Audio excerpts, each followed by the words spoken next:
Obviously, it's a really good card, August 3rd. A couple of heavyweights, a couple of heavyweights on the card as well. Andy Ruiz, Jarrell Miller. You fought Andy Ruiz way back. How do you see this fight playing out? It's tough to see where Andy Ruiz is at the moment, being not active. And Joe Miller's coming off, obviously a loss to Dubois, but he got those rounds in. So quite interested to see what Andy Ruiz still has. He's a very talented fighter, very fast, and throws a lot of punches, but he's been very inactive. Yeah, this is the wrong time to be an inactive heavyweight, right?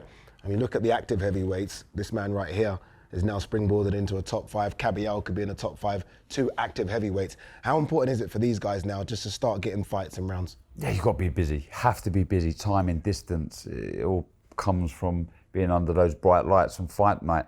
I am intrigued by this fight. I'm not too sure what Miller has left. Not the same fighter he was obviously back in 2018 where he was, relentless. We don't see that anymore. He is huge. Ruiz there's a big question mark, 2 years out almost, and what is left. But what we do know, he's quite nimble for a big guy. He's got very, very quick hands. And I think he can nullify the presence of Miller by being smart. I'm just starting to wonder, how many adjectives are we going to try to find to describe 2 rather heavy heavyweights? like nimble, we got there. It's like you're gonna have to find different words to describe guys that are pushing 300 pounds. Ruiz is all the things you guys talk about with Ruiz. The questions are there. I question his chin too coming into this fight. Against Joe, he had a good chin. He had a great chin against you. Yeah. Against AJ, he had a great chin. Got up from that shot and eventually scored the knockout himself. But I watched him against Luis Ortiz in that recent fight. Areola, he was taking shots and he wasn't taking them as well as I thought he took against you and certainly against Anthony Joshua. And what made Andy great was that he's willing to take those shots and then he'd fire off 8 punches. The combination punching was his MO. And I didn't see a lot of that in the Luis Ortiz fight, and I wonder if we're going to see that against Jarrell Miller. Jarrell, even though he got knocked out in his last fight, at his best, he's got a pretty good chin.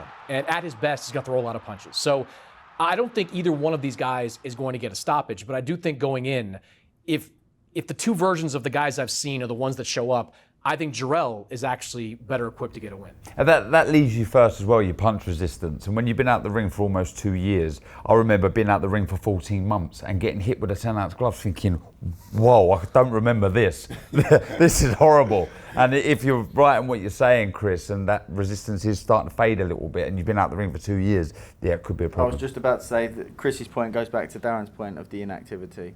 I can see a situation where Andy resorts to actually, I might have to try and box in a bit of a circle, or if you might try and push Jarrell back. But one thing's for sure, I think he's gonna. Yeah, exactly. One thing's for sure, I think it's gonna lead to an entertaining fight. I think weight matters too for both these guys coming in. I mean, Jarrell was huge in the last fight. He didn't have much of a training camp. He said that. He was in the 330s, I think. He's got to come in 310, 315, I think is. I mean, it sounds crazy. No, but that's what he was fighting.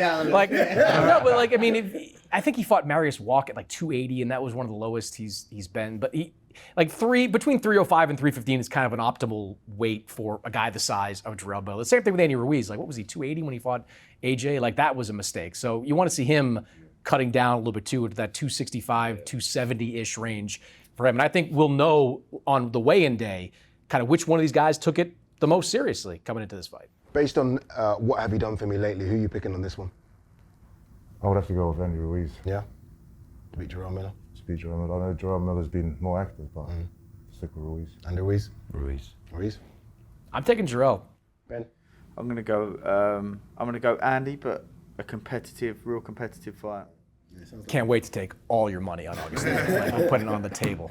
Some other good cards on the fight card as well. Isaac Cruz will take on Jose Valenzuela. Andy Cruz is on the card as well. Always good to see him. Chris, thank you very much. Darren, appreciate it. Joe, can't wait to see you back in the ring.